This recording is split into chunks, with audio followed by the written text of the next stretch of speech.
महिला आर्थिक विकास महामंडळ अमरावती माविल नवतेजस्विनी महाराष्ट्र ग्रामीण महिला उद्यम विकास प्रकल्प जिजाऊ लोक संचालित साधन केंद्र दर्यापूर यांच्या वतीने सुनील सोसे यांच्या मार्गदर्शनाखाली लिंगभाव समानतेसाठी पुरुषांशी संवाद हवा लिंग समभाव सचेतना प्रशिक्षण कार्यशाळा घेण्यात आली। या कार्यशाळेचे उद्घाटन जिल्हा विधी सेवा प्राधिकरण अंतर्गत तालुका विधी सेवा प्राधिकरणाचे न्यायाधीश OS पाटील व दर्यापूरचे ज्येष्ठ पत्रकार गजानन देशमुख हे सुद्धा कार्यक्रमाला उपस्थित होते।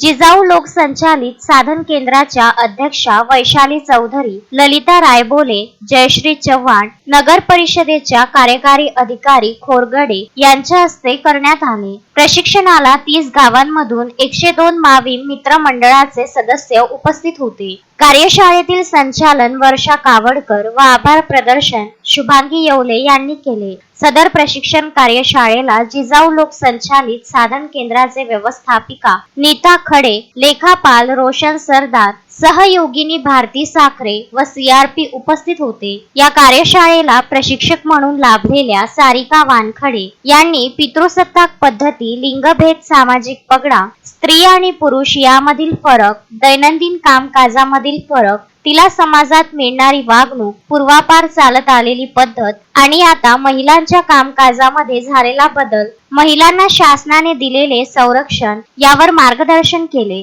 तसेच माविम मित्र मंडळाची स्थापना कशी करण्यात आली व प्रशिक्षणार्थींचे मनोगत जाणून घेतले। सर्व प्रशिक्षणार्थी यांना मान्यवरांच्या हस्ते प्रमाणपत्र देण्यात आले। शेवटी प्रशिक्षण अभिप्राय फॉर्म भरून घेण्यात आला। गजानन देशमुख, विदर्भ न्यूज, दर्यापूर।